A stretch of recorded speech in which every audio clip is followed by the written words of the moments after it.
Okay, welcome. This is our 9th episode together. We're going to cover chapter 9 and chapter 10 this evening. I think that makes us start, is it on page 160? Is that where chapter 9 starts?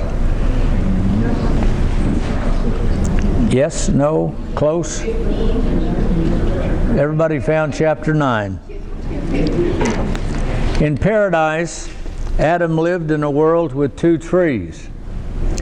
Adam chose to live in a world with only 1 tree. When God came looking, he found Adam naked and in a garden. What kind of world did a naked Adam create? This has been our theme in this seminar together. This seminar has been about the cultural consequences of living in a world with only 1 tree. Tonight, in chapter 9, we're going to begin answering that question that was posed by the naked man to Jesus, the Gadarene, "What do I have to do with you?" We're going to discuss Nietzsche's world without God, the naked Adam, the naked Gadarene, and hiding our own nakedness. Page 215 is where we are, I think. Living in a naked world. Living in the naked world of their 5 senses, our ancestors had an increasingly faint memory of Elohim. Elohim, as we remember several sessions ago, is the Hebrew word that's found in creation and in the story of the creation of Adam and Eve. It is a plural noun, but always with a singular verb. Let us make man in our image. Of course, for us, we understand this to be a reference to the Trinity, locked into that word Elohim. So I'm using that word because we're talking about our ancestors. Having chosen to live according to their own idea of who they were and who they wanted to be like, our ancestors not only created themselves into whomever they wished to be, they likewise created their own versions of the multiple one into a multitude of divinities. Refusing to live according to the image of deity within them, they created deities according to the images of their own imaginations. That is, from within the image-making power of their own minds, they created a multitude of deities. Year after year and century after century and multiple millennia later, Michelangelo in 1502 AD painted the ceiling of the Sistine Chapel at the Vatican in Rome. The painting in the center of the ceiling is called The Creation of Adam. Those of you that are watching this on tape, if you have, depending on when you're watching it, the most current version of the book, it'll have the correct picture there. And those of you that are here tonight, I have printed out a copy for you so you can see the correct picture that is there, which is a photograph drawing made up of the actual design that Michelangelo painted on the ceiling. This painting is actually the human imagination creating God according to its image its own version of God. It's called God creating Adam, but in reality, it's Michelangelo creating who everyone thought God looked like, or who God was to medieval Renaissance Europe. This is not a picture of the one who is, Haon. This is not a picture of the multiple one, the invisible. It is a picture of who and what Western culture imagines God to be. And being a super being.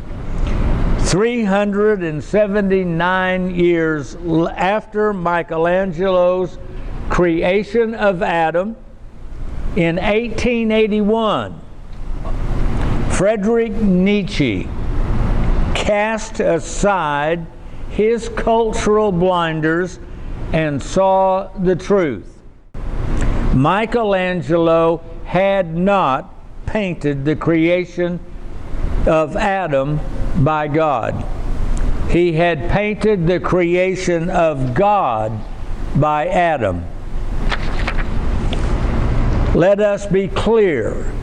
Adam did not create the one who is. He did not create the multiple invisible one. Adam created a God according to the image of his own imagination. This is the image, the idea Western culture had of its God by 1502. That's what we see on the ceiling of the Sistine Chapel. Note Nietzsche's cultural death of God. Almost 4 centuries later, after Michelangelo, what page are we on? Did you guys hear that? Where we are? Okay. Almost 4 centuries later, in the 1880s, Friedrich Nietzsche understood the truth about the Western culture's God. Western culture had invented its cultural God in its own image. In the image of man, Western culture created its own God. It's there on the ceiling for everyone to see. For Nietzsche, the truth came at a frightful cost. Culturally speaking, there was no God. This was just a manufactured something by the culture. When Nietzsche pulled back the curtain, like Dorothy, he discovered there was no wizard. There was only mankind itself. Man was his own God.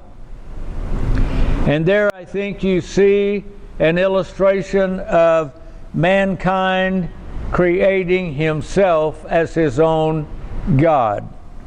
By the 1880s, in 1881, Nietzsche's madman announced the cultural death of God for the first time. God is dead, but given the way of men, there may still be caves for thousands of years in which his shadow will be shown. And we still have to vanquish his shadow too. He's talking about this cultural God. Nietzsche announced the cultural death of God in his Die fröhliche Wissenschaft, which Kaufmann translated as the gay science, at a time when gay did not have an explicit homosexual connotation as it does today.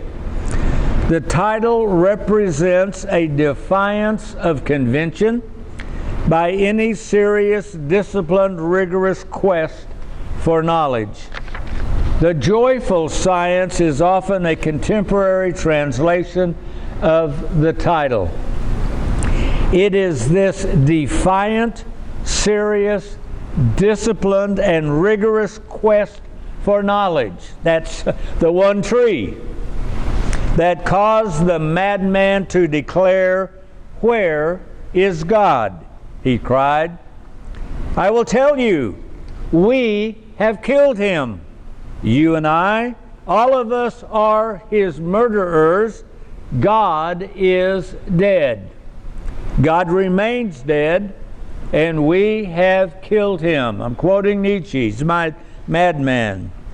For Nietzsche, it was not only the idea of God that was dead, but especially the Christian, the Western Christianized idea of God found in Western culture that was dead. Like the Munchkins celebrating the death of the witch in The Wizard of Oz. Ding dong, the witch is dead. Which old witch? The wicked witch. Ding dong, the wicked witch is dead. Wake up, you sleepy head. Rub your eyes, get out of bed. Wake up, the wicked witch is dead. She's gone where the goblins go. Below, below, below, yo-ho! Let's open up and sing and ring out the bells. Ding dong, the merry-o. Sing it high, sing it low. Let them know the wicked witch is dead. Nietzsche also celebrated the cultural death of the Christian God.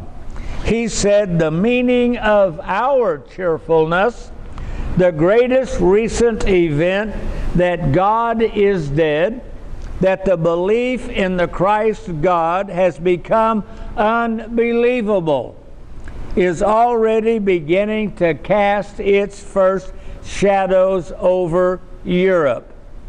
Nietzsche thought the multitude's capacity for comprehension prevented them from realizing that the cultural death of God was not simply a future event, but an event which had already arrived. Those, however, who knew the cultural death of God had now taken place looked toward the 20th century nervously. The collapse of a culture based on the idea of a Christian God would come at a price, the same as for any collapse of culture and the institutions created based on that cultural belief. One may suppose that not many people know as yet, I'm quoting Nietzsche, what this event really means, and how much collapse now that this faith has been undermined because it was built upon this faith. Propped up by it, grown into it, for example, the whole of our European morality is based on Michelangelo's God in the ceiling.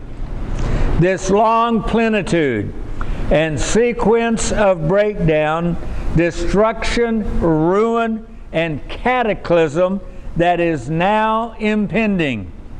Who could guess enough of it to proclaim this monstrous logic of terror, announcing as a prophet the coming of a gloom and an eclipse of the sun, whose like has probably occurred on earth?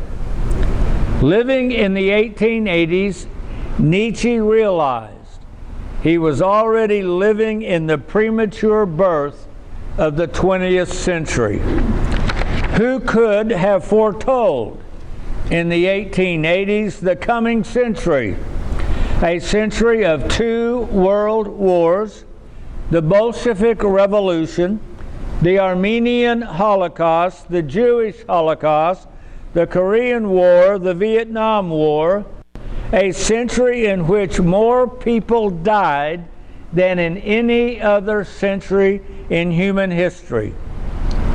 Nietzsche's godless demon. In his other book, Thus Spoke Zarathustra, Nietzsche explores living in a godless culture, a world without God. In Thus Spoke Zarathustra, Nietzsche carries on conversations with Zarathustra, the most pious of all those who do not believe in God, Zarathustra. What does all the world know today? Asked Zarathustra. Perhaps this, that the old God in whom all the world once believed no longer lives. It is I, the godless Zarathustra, who speaks. Who is more godless than I? That I instruction, I'll learn from anyone more godless than I. O Zarathustra, with such disbelief, you are more pious than you believe. Some God in you must have converted you to your godlessness. For this old God lives no more. He is thoroughly dead. Thus spoke Zarathustra. With the cultural God dead, with Western Christian culture dead, the restraints placed on mankind would crumble and fall. Mankind could now reinvent itself truly in its own image. The coming centuries, beginning with the 20th century, would be the first godless centuries in 2,000 years, if not all, of history. Perhaps it is more accurate to say the 20th century witnessed the collapse of a culture based on a cultural idea of God, thus leaving it to the 21st century to become the distinction of being the first godless culture in human history. Our present century. Zarathustra, the godless God, the demon, calls mankind to abandon the old values and the old ways of thinking in order to embrace and create a brave new world, a godless world. The masses would not build a brave new godless world. It would be the higher men, the Übermensch, the supermen, who would create the future. You higher men, learn this from me. In the marketplace, nobody believes in a higher man. If you want to speak there, very well. But the mob blinks. We are all equal. You higher men, thus blinks the mob. There are no higher men. We are all equal. Man is man. Before God, we all are equal. Before God, by now this God has died. Before the mob, we do not want to be equal. You higher men, you Übermensch, you supermen, go away from that marketplace. Before God, but now this God had died. You higher men, you Übermensch, supermen, this God was your greatest danger. It is only since he lies in the tomb that you have been resurrected. Only now the great noon comes. Only now the higher men, the Übermensch, the supermen become Lord. Have you understood this word, O my brothers? You are startled? You are giddy? Does the abyss yawn before you? Does the hellhound howl at you? Well then, you supermen, only now is the mountain of man's future in labor. God died. Now we want the Superman to live. Will a world without God? Amen. The godless one, the demon, Zarathustra, spoke, and the madman saw the future of a world without God. The madman saw the possibilities that lie ahead should anyone embrace becoming the Lord, the Master, the God of a godless world. The 20th century became a century of the Übermensch, a century of supermen, Hitler, Mussolini, and the Japanese warlords standing against Churchill, Stalin, and Roosevelt. Having gotten the madman's attention, having delighted the madman with the possibilities of a godless future, Zarathustra, the first and only one to do so, Zarathustra now asked, how is mankind to be overcome? With that question asked, before the madman can ponder, Zarathustra answered his own question.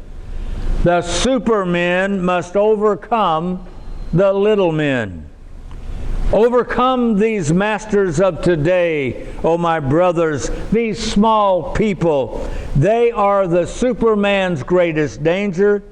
You higher men, you Übermensch, you supermen, overcome the small values, the small prudences, the grain of sand considerations, the ants' riffraff, the wretched contentment, the happiness of the masses. Naked Adam, naked Gadarene. Thus spoke Zarathustra, the godless demon, to our ancestors in paradise. Thus spoke the godless demon Legion, using many names and many guises. The ancestors believed Zarathustra. Legion, they consumed the serpent's fruit. The ancestors and their descendants ever since, when all alone and face to face with themselves, confess their new creed, I know you, you higher men, Übermensch, supermen, I know him. I also know this monster whom I love against my will, this Zarathustra. He himself sometimes seems to me a beautiful mask of a saint, like a strange new masquerade in which my evil spirit, the melancholy devil, enjoys himself. I love Zarathustra. It often seems to me for the sake of my evil spirit. Our ancestors ate from Legion's tree, devouring the sacrament he offered. They consumed Legion's fruit. And with the fruit, death came. They consumed death, and death now began consuming them. Their parasite died. They knew. Our ancestors knew they were naked. But even now he attacks me and forces me, this spirit of melancholy, this devil of the dusk. And verily, you higher men, he has the desire you may well open your eyes wide. He has the desire to come naked. Whether male or female, I do not know yet, but he is coming. He is forcing me, alas, open up your senses. The day is fading away, evening is now coming to all things, even to the best things. Hear then and see, you higher men, Ubermensch, supermen. What kind of devil, whether man or woman, this spirit of evening melancholy is. That's the ancestors talking. Zarathustra, the devil of the dusk, the Lord of darkness and legion of death, had spoken. The ancestors knew. It was a funeral song they now sang.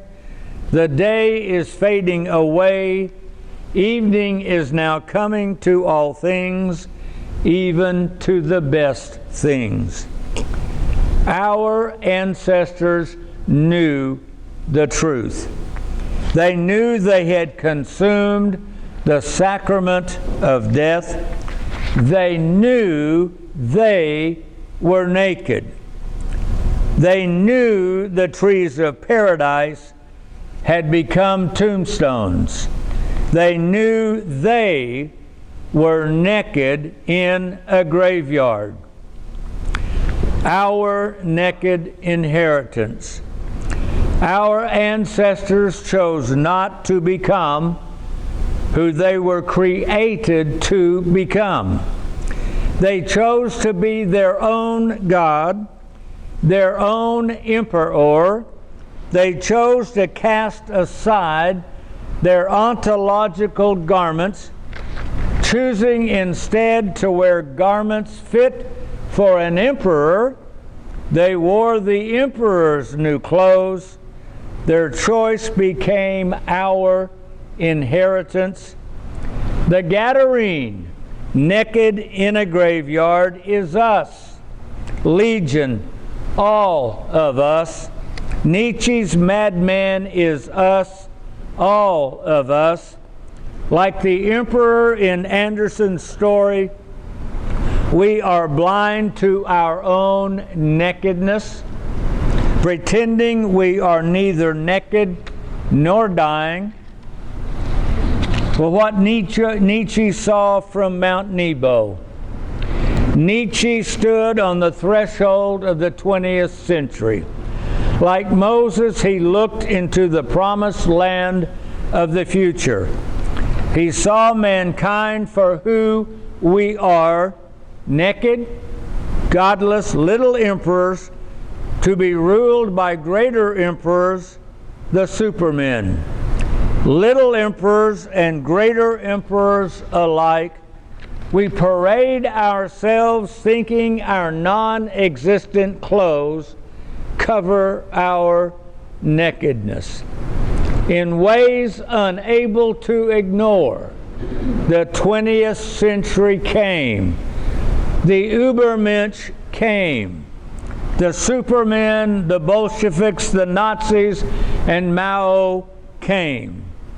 And with them the gulags, the death camps, genocide, urban annihilation as cities, Hamburg, Dresden, 57 Japanese cities killed in 35 days, Hiroshima and Nagasaki's numbers 58 and 59, war on a global scale. The world, it seemed, at war with itself. The naked man creates the Ubermensch, the Superman, the 20th century. The petty thugs came.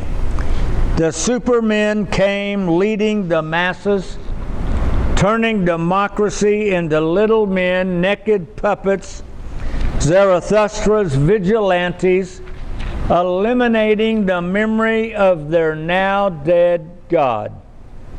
The cultural belief in God died as well in the 20th century.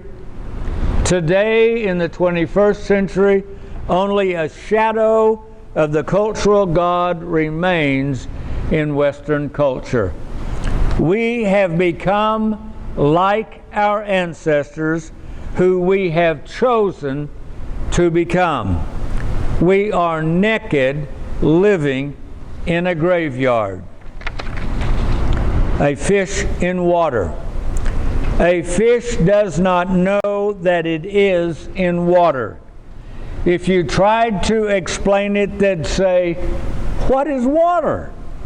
They're so surrounded by it that it's impossible to see it. They can't see it until they jump outside it. This is how I feel about culture. We are so surrounded by it that it's impossible for us to see it. Many things we think are true are really just our local culture. We can't see it until we get outside of it. Let us return to something we have discussed previously. I first encountered the 9-dot puzzle while a chaplain at a state-owned reformatory. And while I was there, I read the book, Change: Principles of Problem Formation and Problem Resolution by Watzlawick, Weakland, and Fish, in which, after discussing abstract concepts from Burton Ruffle and A.N. Whitehead's Mathematica Principia, they introduced the 9-dot puzzle in terms I could finally understand. 3 rows containing 3 dots each, arranged like so. We've seen it, it's in the book. The puzzle is to connect all 9 dots using 4 straight lines without removing your pen from the page. No matter how many different configurations we tried, we always failed. Each time we had changed the pattern, but we had not changed our failure to solve the puzzle. The authors patiently discussed that our superficial change of the pattern did not result in the absolute real change solving the puzzle. In our lives, we only make superficial changes. We change our major in college. We change our career. We change our spouse. We change our hair color. We grow a beard. We shave a beard off. The list is endless. Through it all, our lives have never made a transformative change. Like the 9-dot puzzle, we cannot solve our own lives. So we settle for the pattern that includes the dots we prefer to be included and ignore the dots we've left out. Of course, as the authors point out, the problem is not with how we hold the pencil or even with which dot we begin. The problem is hidden and invisible in the invisible presupposition with which we begin. Like the fish, we do not know we are in water. We do not stop and consider the presuppositions of the pond we live in. We cannot solve the puzzle because we impose the belief that all moves occur within a box. No one ever said there is a box. No one ever said we could only move inside the box to solve the puzzle. As long as we remain in our box, we only have the superficial change of the pattern. The invisible, unknown box we live in is the box of empirical rationalism. The one tree. Reality is only that which is knowable by our 5 senses. That is our invisible box. There can never be any real change inside the box. We have to step out of the pond, out of the box, to see our failure is the box we live in. Augustine's pond paradigm. Those of us in the West live in Augustine's pond, Augustine's box.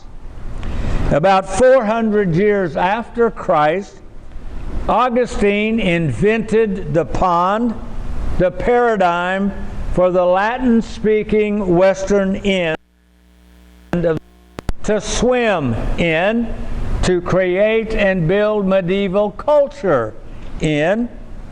He invented his pond based on his personal, private interpretation of a single verse in the Bible. Genesis 1:27. So God made man in the image of God. He made him male and female. He made them. Augustine assumed mankind was created a completely finished product. In his fight against Pelagius in the Council of Carthage in 418, Augustine asserted his interpretation of Genesis 1:27 by inventing the doctrine of original sin. For over 1,600 years since then, Western civilization has been swimming in Augustine's pond, living in Augustine's box. Original sin, substitutionary atonement, sinners in the hands of an angry God, going to hell, and so on, became the points, the dots, we try to successively connect in our efforts to make sense out of our own lives. We have been promised in this box that we can avoid God's righteous, vindictive wrath if we connect all the dots and solve the problem. This is the Western box we live in, all because of how Augustine read Genesis 1:27. Think of it. For 16 centuries, half of the world, an entire civilization created, invented, and based on one man's single private interpretation of one verse in all the Bible. Ooh. Something to think about anyway. And I tell you what, let's take a break. I think we are now at page 230, one way or the other.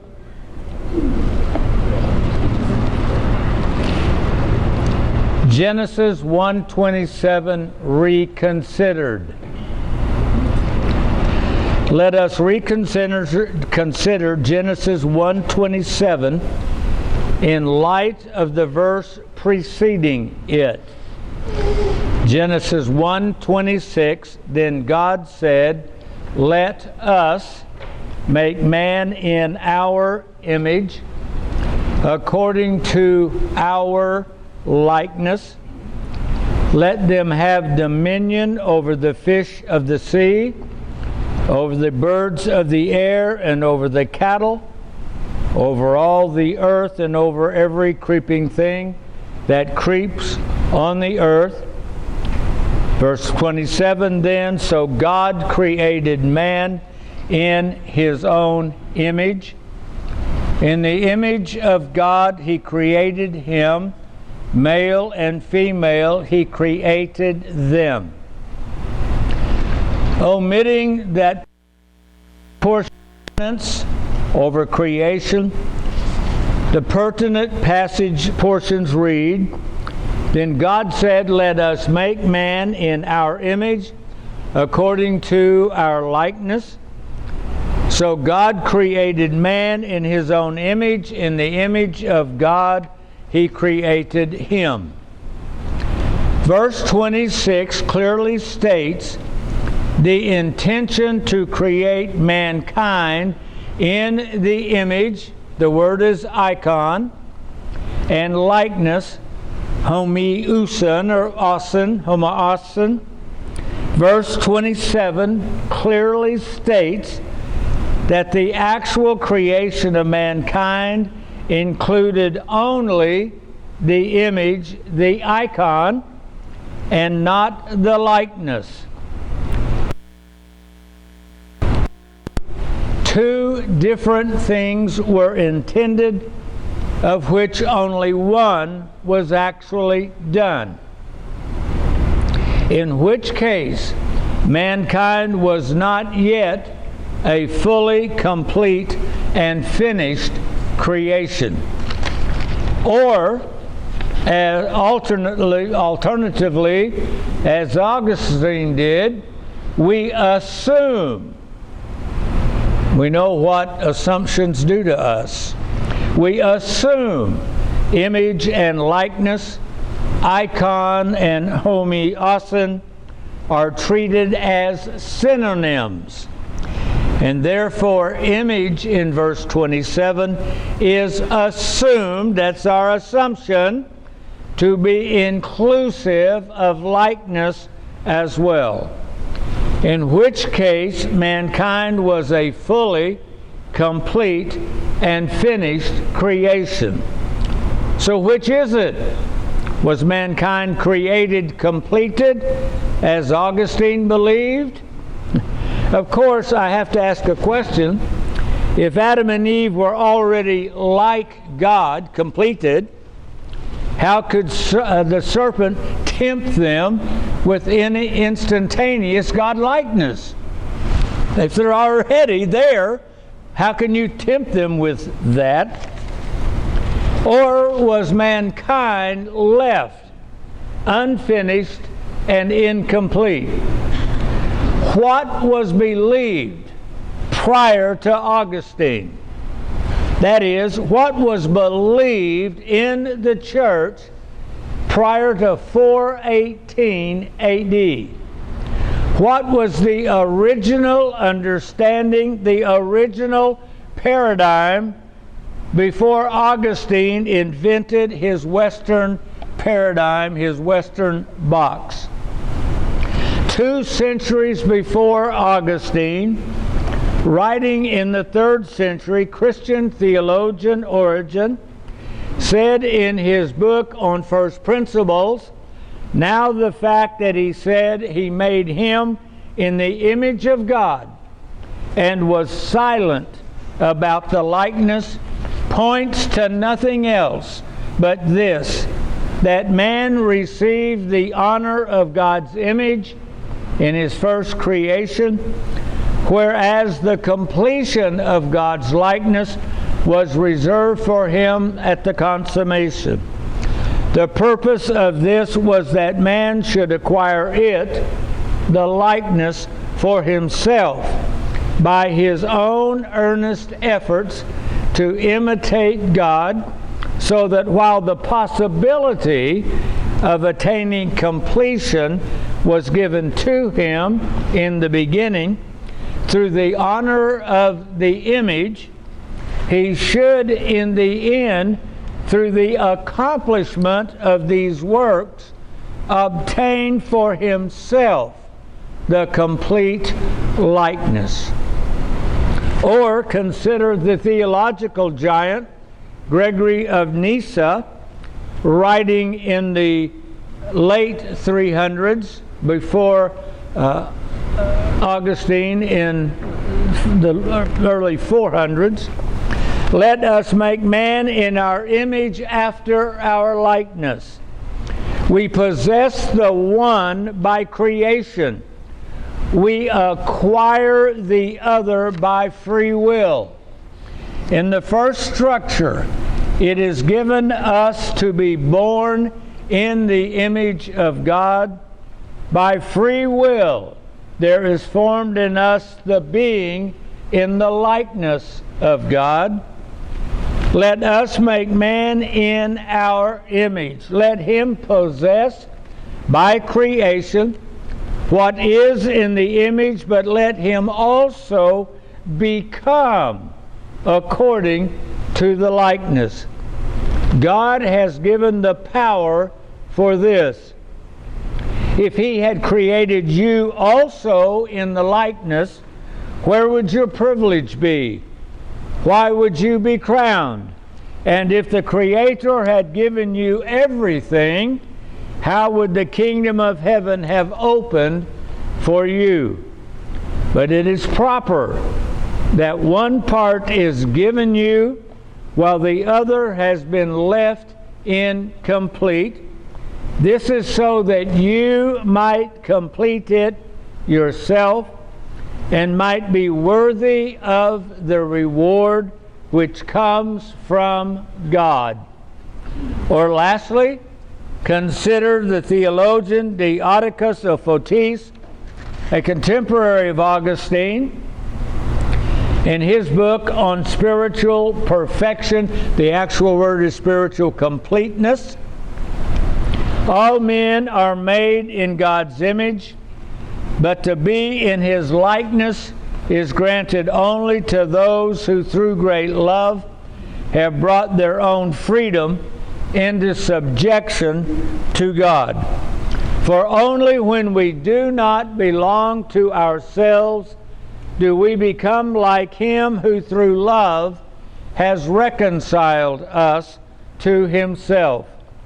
No one achieves this unless he persuades his soul not to be distracted by the false glitter of this life. This belief, prior to Augustine and outside of Augustine's invented pond, was that image and likeness were not synonyms, but two different things. Mankind had been created with the one, the image, and having also been created with free will, was given the privilege of achieving the likeness on his own. Notice how what Jesus said in the Sermon on the Mount takes on a radically different meaning when considered from the perspective that image and likeness are separate realities. Matthew 5:48, therefore you shall be complete, just as your Father in heaven is complete. That's what it says.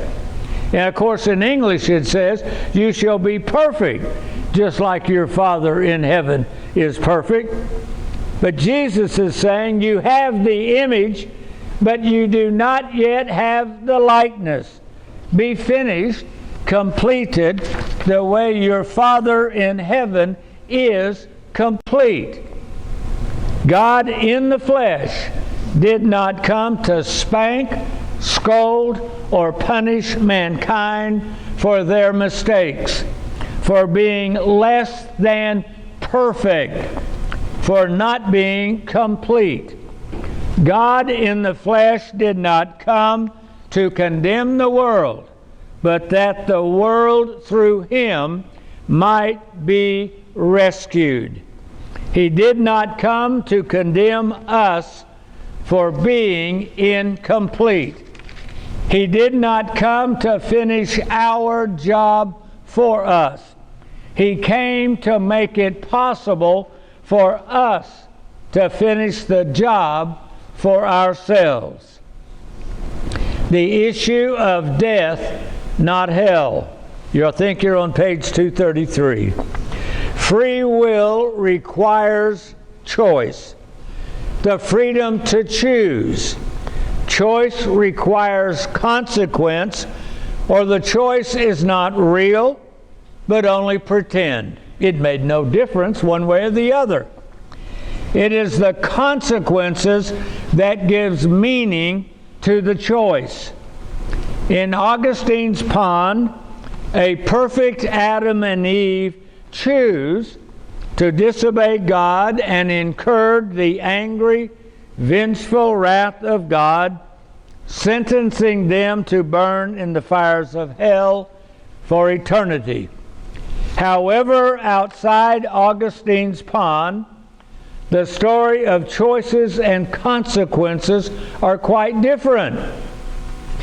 All of creation is in harmony with itself. Its behavior agrees with its ontological identity. Ducks behave like ducks. Eagles behave like eagles. Dogs bark. Cats meow. All of creation is in harmony with itself, all, that is, except mankind. We have been created with the ontological icon of God within us.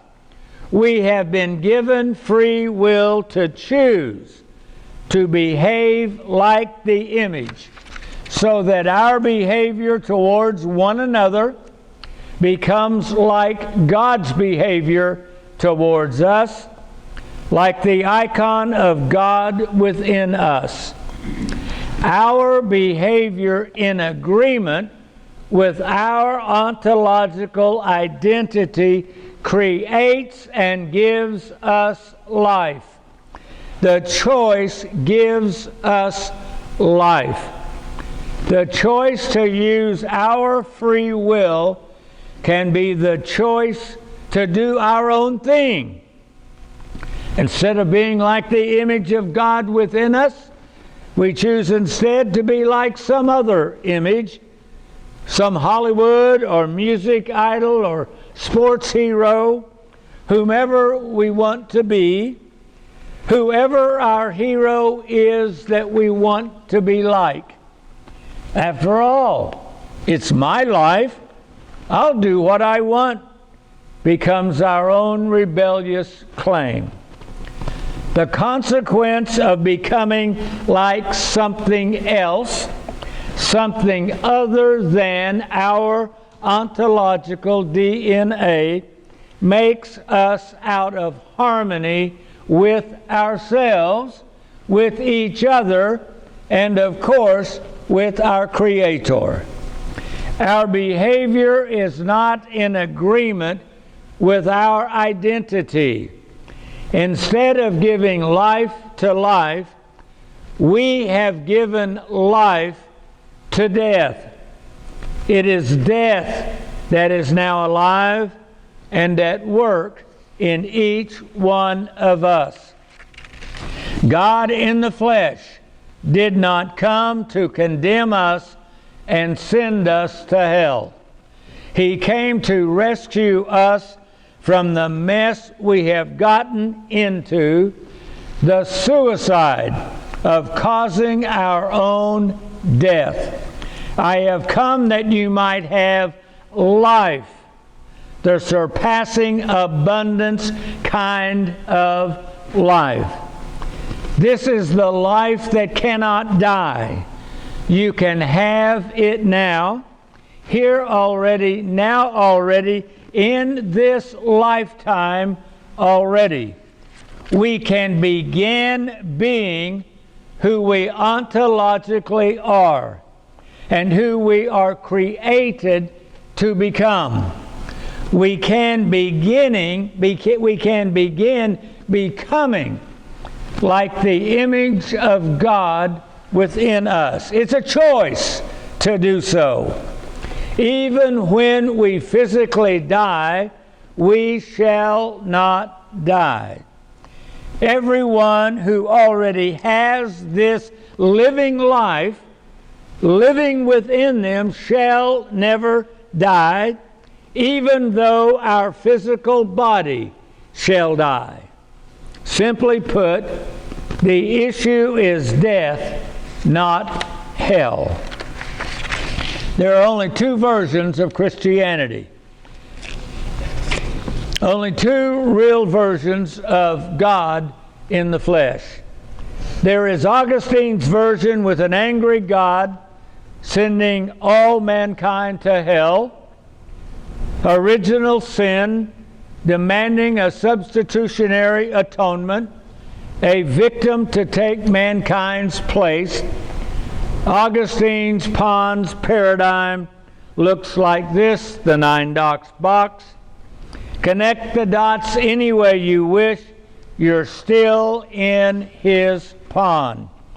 Choose your own version of dots. Choose your music, high church, low church, denominational, non-denominational, pre-trib, post-trib, ah-trib, millennial, charismatic, evangelical, or social gospel. Doesn't matter. Augustine's invisible presupposition of one single verse created a pond, a paradigm, a box, a puzzle that cannot be solved. Solutions in Augustine's pond do not solve a thing. The clothing promised to hide our nakedness doesn't. Everyone wears masks, hides failures, and pretends life doesn't get any better than this. When we're all alone, when we can't even hide the truth from ourselves, in the darkness of that mirror, we see who we are, naked and living in a graveyard, hiding our nakedness. As the 20th century recedes out of sight in the 21st century's rearview mirror, the world once more hides its nakedness with new fig leaves. Following World War II, Nietzsche was the victim of a posthumous smear campaign created to discredit him by making him a contributing source for Hitler and the Nazis, and by claiming that Nietzsche had died from syphilis. Records has found that far from suffering a sexually transmitted disease that drove him mad, Nietzsche almost certainly died of brain cancer. As reported in the Journal of Medical Biography, the new research was done by Leonard Sachs, the director of the Montgomery Center for Research in Child Development in the United States. Dr. Sachs studied accounts of Nietzsche's collapse with dementia in 1889 when he was admitted to an asylum in Switzerland and initially diagnosed with the advanced stages of syphilis. According to Dr. Sachs, however, Nietzsche's notes show no signs of symptoms now regarded as evidence for the disease, the doctor's notes made on his case. Dr. Sachs argues that the philosopher was suffering from a slowly developing brain tumor which would account for Nietzsche's collapse. Dr. Sachs claimed that the universally accepted story of Nietzsche having caught syphilis with prostitutes was concocted after World War II by Wilhelm Lange Eichbaum, an academic who was one of Nietzsche's most vociferous critics. It was then adopted as fact by intellectuals who were keen to demolish the reputation of Nietzsche, whose idea of a Superman was used to underpin Nazism. In 1947, Lange Eichbaum alleged that a Berlin neurologist had once told him that the philosopher had infected himself with syphilis in a Leipzig brothel during his time as a student there, and that he had been treated for syphilis by 2 Leipzig physicians. Hearsay. A naked world must hide its nakedness. How dare Nietzsche's writings pull back the curtain of our cover-up for all to see our nakedness? After all, everyone knows Nietzsche's madman was not a prophet declaring the truth of mankind. The madman was Nietzsche himself, driven insane by the syphilis of his own immorality. Everyone knows God was not dead. Mankind was not naked. The future is not a graveyard, but a man-made paradise created by our scientific thinking. It was not mankind, but Nietzsche and his Nazi followers who were out of their minds. You see, not liking the message, we have discredited and killed Nietzsche, the messenger. A fish does not know it's in water. We do not know the water in our pond is filled with the functional atheism of scientisms, that's rational thinking only, the one tree, empirical epistemology. And that brings us to chapter 10, when all else fails. Thank God there's more.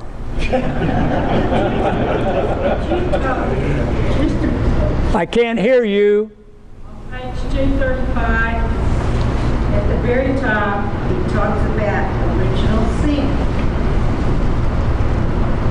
Did that become for the Roman Catholics during the schism of Okay, we'll discuss original sin after class. How's that? All right. Chapter 10. No one reads Nietzsche anymore. Swimming in a pond of insanity, we no longer notice the daily insanity that is now our world. The insanity continues, but we no longer take notice of the madman over there, naked and living in a graveyard. The Gadarenes are going on about their own business. No one notices the naked man, that is, but the multiple one.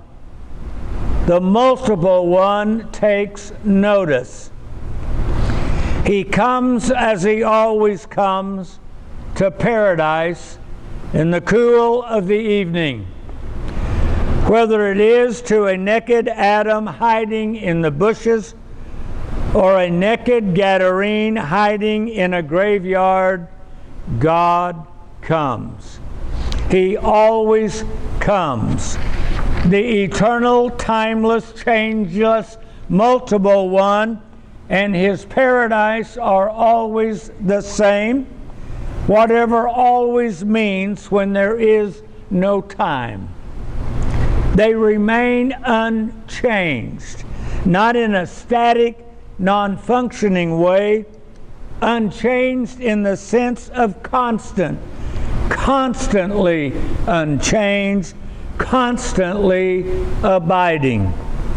But the multiple one and his creation, his paradise, remain constantly who and what they are, were, and ever shall be the same. Likewise, in a negative sort of way, Adam also remains unchanged. Having chosen the sensually appealing, dazzling bright lights to be his source of life, Adam never learned that all that glitters is not gold. Unchangingly, all mankind continually gives life to its death.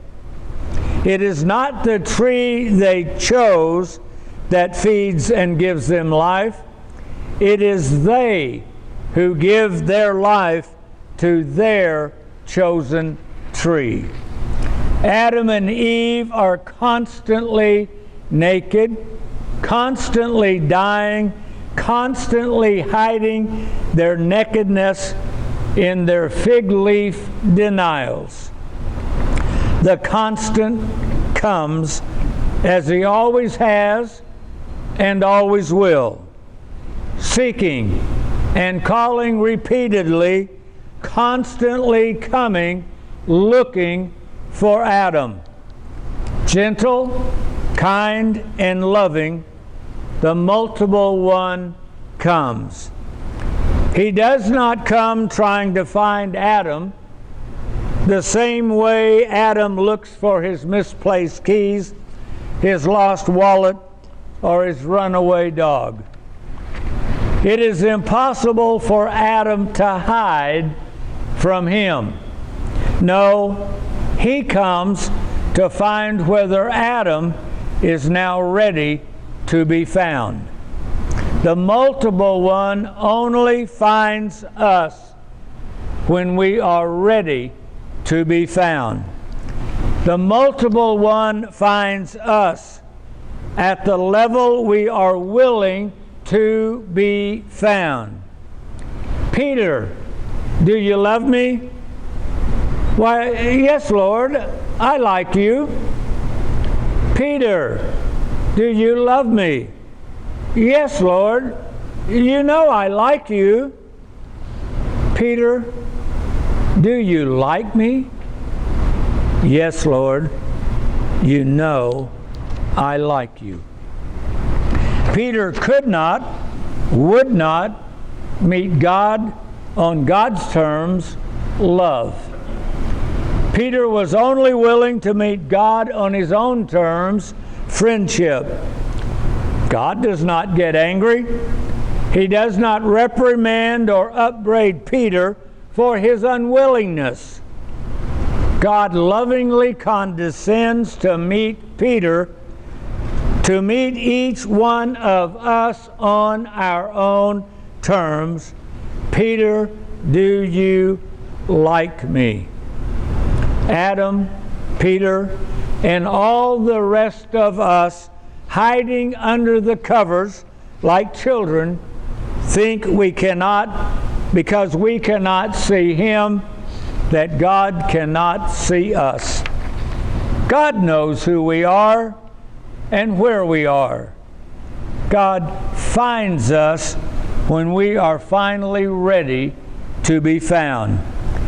He finds us when we come out of hiding. God came to the graveyard. No one reads Nietzsche anymore. The insanity continues, but there is no madman to take notice. You see, when all are mad, no one is mad. No one notices, that is, but God. God noticed. He came to the graveyard. And when he came, he met mankind living in the tombs, living in our death. Mankind had turned paradise into a graveyard, and a graveyard into a counterfeit paradise, hiding both his death and his nakedness. Mankind refused to live in God's paradise, so God came to mankind in its counterfeit paradise. God came to our ancestors, death masquerading as paradise. Ashamed, they thought they could hide their dying nakedness with fig leaves. God was not fooled by their disguise. Yet when he came, they came to him. God met them at the level at which they were willing to be found. He upgraded their wardrobe. Thousands of years later, mankind now hides its nakedness by flaunting its nakedness like the royal nonsuch Duke and King in Huckleberry Finn, shamelessly embracing the demons of its culture. Mankind gives voice to the cultural demons, unabashedly, boldly, and defiantly shouting in the face of God in the flesh, shouting in unison and multiple singularity with the madman, what do I, all of us, what do I have to do with you, God in the flesh? God came, and they cried out collectively and in one voice, what do I have to do with you, God in the flesh? This was no cultural God. This was God in the flesh.